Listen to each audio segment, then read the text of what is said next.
for? Oh, Sing your blasted carol somewhere else. Why, Governor, it's an old custom at Christmas time, you know? Yes, and I don't want any of your old customs. Take your fellow fools and go away. Christmas. Bleh. Right, sir. Merry Christmas to you anyway, sir. Ah, go.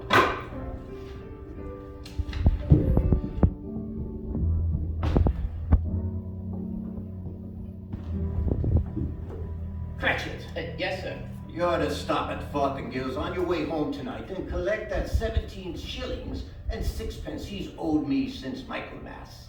And you tell him I shall have a constable there if he doesn't pay up at once. But, sir, Mr. Fothergill's wife has been ill, sir. His wife? What do I care about his wife? I want my 17 and 6. But, sir, it's Christmas. Christmas. You say that word one more time to me, Bob Cratchit, and you'll get out. I'll put you. A Merry Christmas, Bob. A Merry Christmas, Uncle. God save you. Merry Christmas, Mr. Fred. Merry Christmas. Merry Christmas. Bah, humbug. Humbug? Christmas is a humbug, Uncle? Now, I'm sure you don't mean that. I do. I mean that. I mean exactly that. What's Christmas? What right have you to be merry? What reason have you to be merry? You're poor enough. Well, come then, Uncle. What right do you have to be this one? You're rich enough. Bah. Don't be cross, Uncle. What else can I be when I live in such a world of fools? What's Christmas to you but a time for paying bills without any money? Merry Christmas. A time for finding yourself a year older, but not an hour richer. If I could work my will, every idiot with Merry Christmas on his lips would be boiled in his own pudding and buried with a stake through his heart. Uncle! Nephew, be Christmas to you and let me keep it and make mine. Keep it? But you don't keep it! Then let me leave it alone then.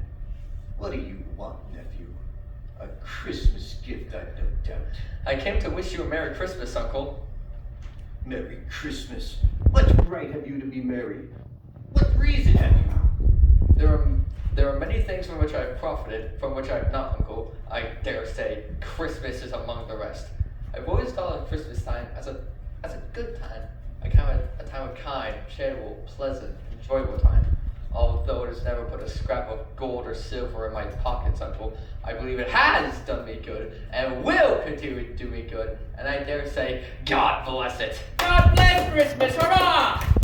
I hear another word out of you, Bob Cratchit, and you'll spend your Christmas by losing your situation. And as for you, nephew, you ought to run for Parliament. You speak enough nonsense to fill a dung pit. Well, we can't be friends, nephew. Good afternoon. Well, I've tried. Merry Christmas, Uncle. Good afternoon. And a Happy New Year, too. Ah, humbug. Merry Christmas, Bob, and to the missus, and to Tiny Tim. Same to you. Merry Christmas. Good day, Bob. Good day. Nonsense. Not a sixpence in his pocket to jingle against another. Hey, you there. Bob Cratchit, get over here. What do you think you're doing over there? I was just putting some coal in the fire, sir. Well, you put that coal back in the scuttle. A fire indeed. I tell you what, if you go through coal at that rate, you and I will soon be parting company. There's many a young fellow out there like your situation, you know. Just my fingers were getting a bit stiff with the cold. Well then, put on your mittens. Good afternoon, sir. Is it the firm of Scrooge and Barney? Yes, madam.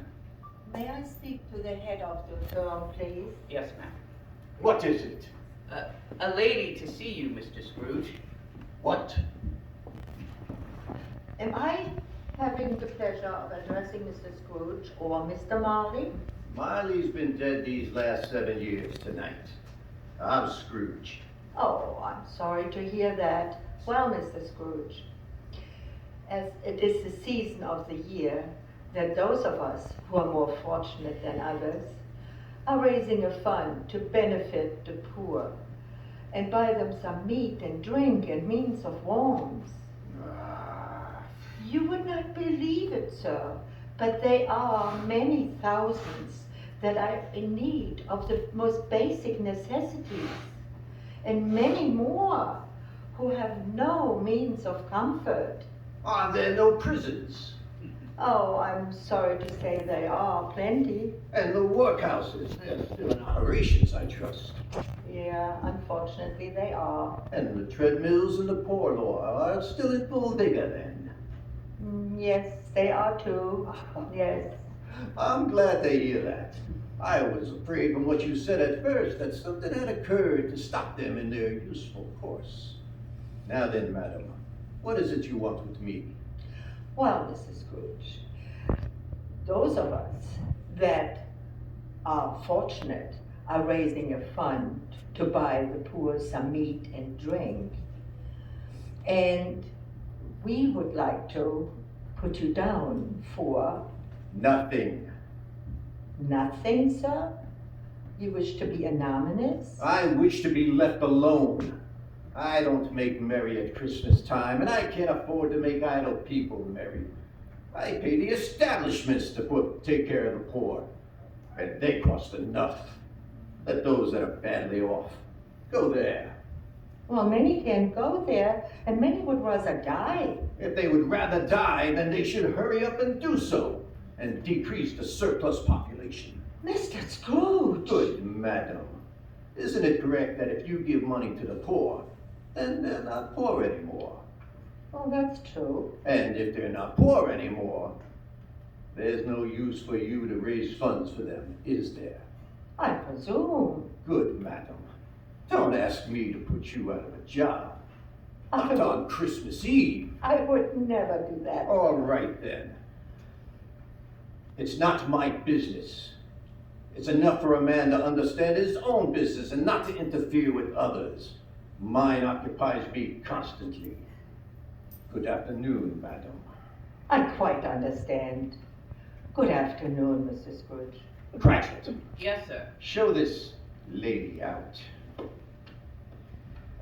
Ma'am, I couldn't help but overhearing and should like to contribute a tuppence. Cratchit! Yes, sir. It's not much, but it's all I can afford. And there are those in worse situations than I. Oh, what a generous fellow you are. I wish I could say the same for your employer. Cratchit! Yes, sir. Good afternoon. Merry Good Christmas. afternoon. Merry Christmas.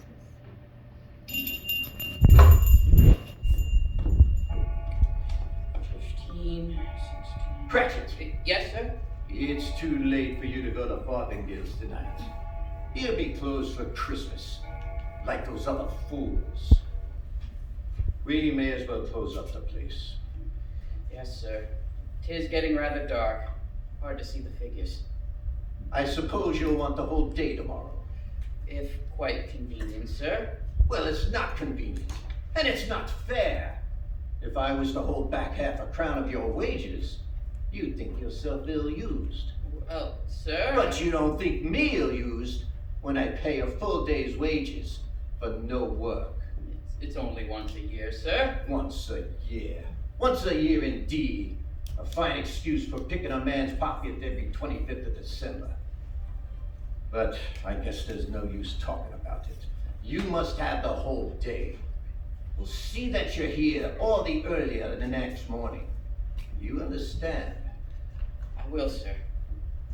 I will indeed. Merry Christmas. Ah.